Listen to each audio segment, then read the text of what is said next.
E aqui no estúdio a gente conversa com o governador do estado, Beto Richa. Boa noite, governador. Seja bem-vindo ao Record Boa noite, Notícias. Alessandra. Prazer. Prazer é nosso. Professores mantêm o estado de greve. Que garantia pais e alunos têm de que não haverá nova paralisação, governador? Veja bem, eu espero que isso não ocorra novamente. O que nós podíamos fazer, e mais um pouco, foi feito para termos a garantia da volta às aulas, porque os alunos estão sendo prejudicados, quase um milhão de alunos da rede estadual de ensino, os pais estavam apreensivos por não ver as aulas de volta e os seus filhos em casa, e nós cedemos em tudo que foi pedido na pauta de reivindicações. Ou melhor, nem havia razão para a greve. O nosso governo, nos últimos 4 anos, garantiu aos professores do Paraná 60% de aumento salarial. Exatamente na semana passada, terça-feira, eu recebi um grupo de empresários da FACIAP, representando associações comerciais de todas as regiões do Paraná, e perguntei a eles: alguém de vocês aqui concedeu nos últimos 4 anos 60% de aumento aos seus funcionários? Não, ninguém, nem dá. Pois eu, com o dinheiro de vocês, contribuintes, dei aos professores 60% de aumento salarial e não me arrependo. Recuperamos perdas antigas de outros governos, mas não é fácil, não há milagre. Há duras penas, com muito sacrifício para valorizar todos os professores do estado do Paraná. Nós também concedemos a tão sonhada hora-atividade, a sua ampliação em 75%. Ou seja, um professor do padrão de 40 horas fica hoje 26 horas na sala de aula e 14 corrigindo provas fora da sala de aula. Ampliamos em 75%.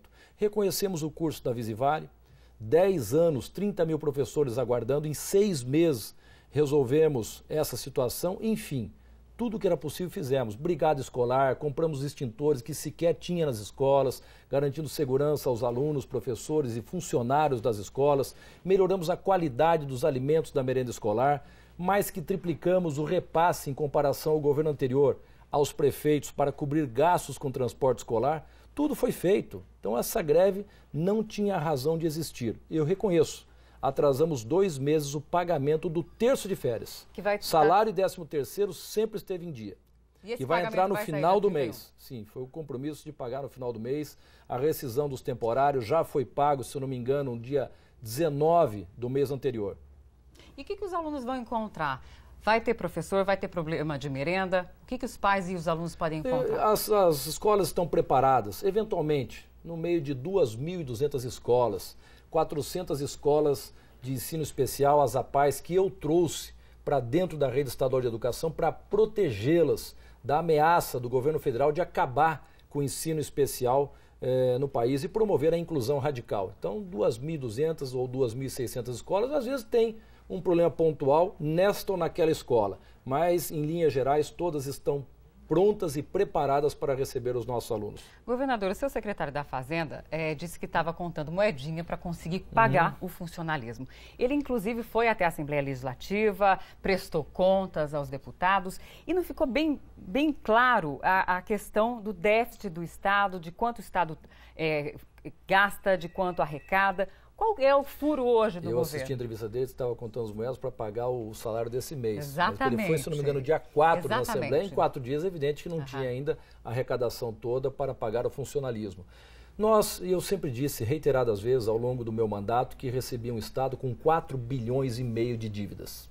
Ele prestou contas em torno de 1,5 bilhão que nós temos dívidas hoje. Então, de 4,5 que eu recebi, hoje tem 1,5. Só que no meu mandato, eu herdei também uma renegociação com os poderes que aumentou o repasse ao Ministério Público, ao Tribunal de Contas, à Assembleia Legislativa, ao Tribunal de Justiça, 2% das receitas pagando em precatórios, mais 600 milhões de reais. Criei a Defensoria Pública, que não existia. Criamos a ADAPAR, que proporciona ao Estado hoje exportar carne bovina para a Rússia. Melhoramos a estrutura com mais funcionários na Emater, no IAP. Então nós investimos em qualquer município do Paraná hoje que você perguntar, tem um grande volume de investimentos, um grande volume de obras do governo do Estado. Contratei 10 mil policiais, porque assumi um governo com o Estado tendo o menor efetivo de policiais militares per capita do Brasil. Contratei 23 mil professores, 24 mil professores. 2 contratações que são as maiores da história. e grandes aumentos salariais aos nossos servidores. Então, tudo isso, e ainda reduzir a dívida que era de 4,5% para 1,5%. Deu impressão para alguns, em nível nacional, que o Paraná tinha uma situação insustentável financeira. E hoje não é tinha insustentável. Rombo. Por quê? Porque eu me antecipei. Fui o primeiro governador a anunciar um conjunto de medidas que visa o ajuste fiscal para nós atravessarmos esse período de dificuldades da crise financeira nacional. Hoje você liga à televisão e acompanha na imprensa nacional todos os governos, todas as prefeituras com pacotes similares ao nosso, pelas dificuldades impostas hoje pela conjuntura em função da estagnação da economia. Vou te dar um exemplo. Só agora, de janeiro para fevereiro, tivemos uma redução de 500 milhões de reais na nossa arrecadação. Então, se nós não promovermos esses ajustes, dificilmente enfrentaríamos esta crise. Qual é o furo hoje do Estado, do governo do Estado? Temos uma dívida administrável de 1 bilhão, em cerca de 1,5 bilhão, conforme o nosso secretário explicou a todos os deputados na Assembleia Legislativa na semana passada. No balanço de 2014, o governo segue acima do limite prudencial de gastos com pessoal. Estamos dentro do limite. 46,76%. O limite máximo é 49%. Isso, 49% seria o limite já legal. Legal. Né? Estamos dentro.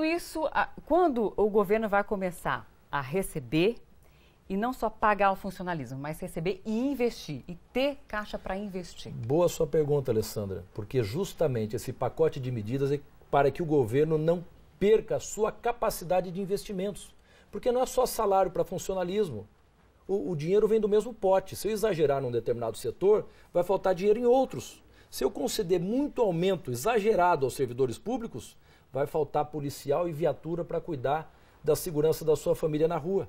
Vai faltar investimentos em estradas, em agricultura, vai faltar investimentos em escolas, em hospitais, na saúde em geral. Por isso que nós temos que equilibrar os nossos gastos. Então pode ficar tranquila que a situação do Estado hoje é administrável e nós vamos sair rapidamente de toda essa crise com esse conjunto de medidas que nós anunciamos aos paranaenses. E como vai ficar a questão previdenciária? O seu secretário também admitiu erros, né, na alteração da Previdência, mudança Sim. de servidores do fundo lá de Previdência para o Fundo Financeiro. Do Fundo de Previdência, que é superavitário, e o Fundo Financeiro, que não é.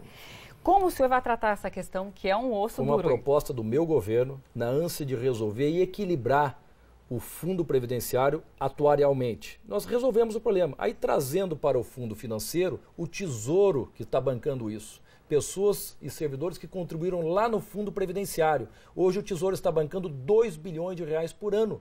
E trazendo esses funcionários para cá, eu aumentei o meu compromisso no limite prudencial de gastos com servidores. Por isso que precisamos retornar a algo parecido com o que acontecia antes. Agora, Fusão, não. É importante aqui esclarecer a opinião pública das maldades e versões e acusações irresponsáveis que fizeram contra mim. Que eu iria me apropriar dos recursos do fundo, da contribuição dos servidores, de 8 bilhões de reais, para cobrir eventuais furos ou dívidas do governo. Isso nunca existiu.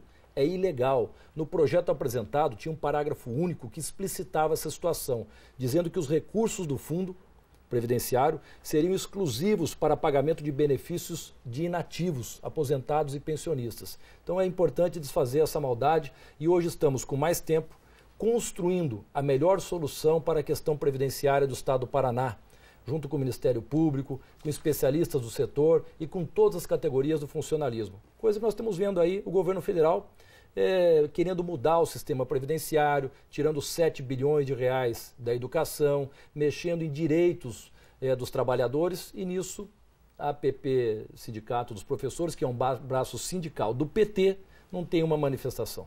Então, eu gostaria de agradecer a sua presença aqui no Rico Notícias. Uma boa noite. E eu que agradeço a oportunidade. Obrigada, governador.